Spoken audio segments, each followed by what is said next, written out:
हे प्रभु, भगवान को कह रहा है प्रभु। भरत अब हाथ जोड़कर बैठ गया। जय विधि प्रभु, प्रसन्न मन हो, जय विधि प्रभु, जय विधि। अब आपको अच्छा क्या लगता है? अब प्रसन्न कैसे होंगे? क्योंकि भगवान को अप्रसन्न होकर देखा। ये धर्म है मेरा, मैं स्वामी को अप्रसन्न रखूं, उन्हें विचलित कर दूं, व्याकुल कर दूं, उनके नियम तोड़वा दूं, उनकी प्रतिज्ञा टूट जाए, वो धर्मच्युत हो जाए, कलंकित हो जाए। पूरे शास्त्र के लौट आया, मोह में घिर गया, परिवार के मोह में वापस लौट आए राम। भाई ने मना लिया, भाई का प्रेम इतना बड़ा है, और आज्ञाएं, धर्म, अवतरण की लीलाएं, रावण और नैसाचारी जाति के उद्धार के जो संकल्प हैं उन्हें त्याग दें प्रभु मेरे। अपने कार्यों को बेसार कर, अपने कर्तव्यों से मुंह मोड़ कर, अपने प्रयोजन की पूर्ति से विमुख होकर मेरे लिए आ जाएं। मुझे राम अच्छे लगते, बस मैं ले चलूं उनको, देखता रहूं, बैठे रहें सिंहासन पर, लड़ुआ पूड़ी खाते रहें, मुझे यही अच्छा लगता है, हमें देखते रहो बस, और कुछ न करें। भरत ने देखा कोई नई प्रेरणा आ रही है मेरे भीतर, ठाकुर है, एक नई प्रेरणा पैदा कर दी भरत में। और भरत अब क्या कहता है? जय विधि प्रभु, प्रसन्न मन होए, करुणा सागर की जय सो, करुणा सागर की जय सो, जय विधि। आपको अच्छा किस में लगता है प्रभु? हम तो भक्त हैं, बावरे हैं, हम तो भक्त हैं, भावों के भावनाओं में बह रहे हैं। पर ध्यान रखना, मैं प्रतिज्ञाएं तो कभी नहीं तोड़ूंगा।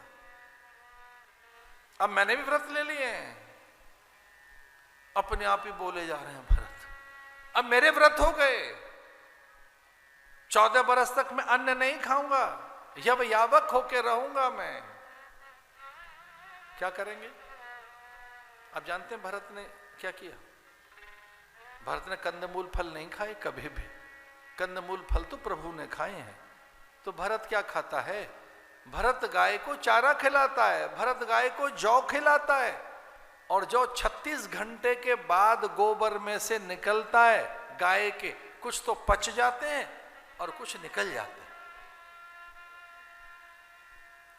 हम तो महाभाग्यवान हैं, हमने गौओं को निकट से देखा है। गौ की सेवा उतनी तो हमसे नहीं हो सकी, पर गौओं की प्रवृत्तियां, उनकी प्रकृति, उनका स्वभाव से तो परिचय है ही। आप गाय को जौ खिलाइए, कुछ तो पच जाएंगे, उदर में रस बनकर गौ के हित में, लेकिन कुछ निकल आएंगे गोबर में। 14 साल तक भरत ने गाय को जो जौ खिलाए थे, और वो जो जौ गोबर में से निकलते थे, उनसे रहा है भरत 14 साल तक।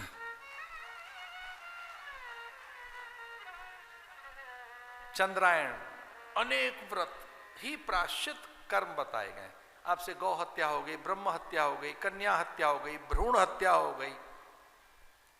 कई लोग भ्रूण हत्या कर देते हैं, कन्या की हत्या कर देते हैं, पता लगा कन्या आ रही है, मार दो इसे। गौ हत्यारे तो सुने थे कि गौ की हत्या हो गई कई लोगों से, अब नए हत्यारे पैदा हुए, कन्या का वध कर रहे। अब तो खैर चलो ये समाचार सुनने को नहीं मिलते।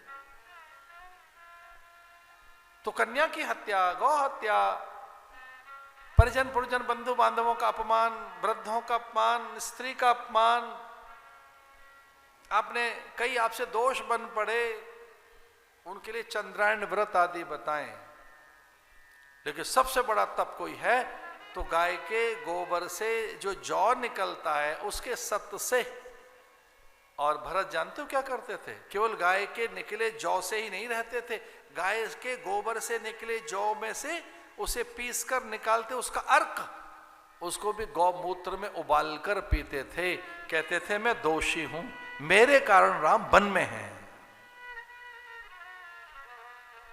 10 फीट गड्ढा उनके वाल्मीकि रामायण के अनुसार धरती में रहे, कुशासन पर भोर में सरयू का स्नान करके उन्हें पता लग गया था राम तो लौटेगा नहीं, ये मेरा बाबरापन है, मेरी हट है, राम नहीं लौटेंगे। जय वेदी प्रभु प्रसन्न मन हो,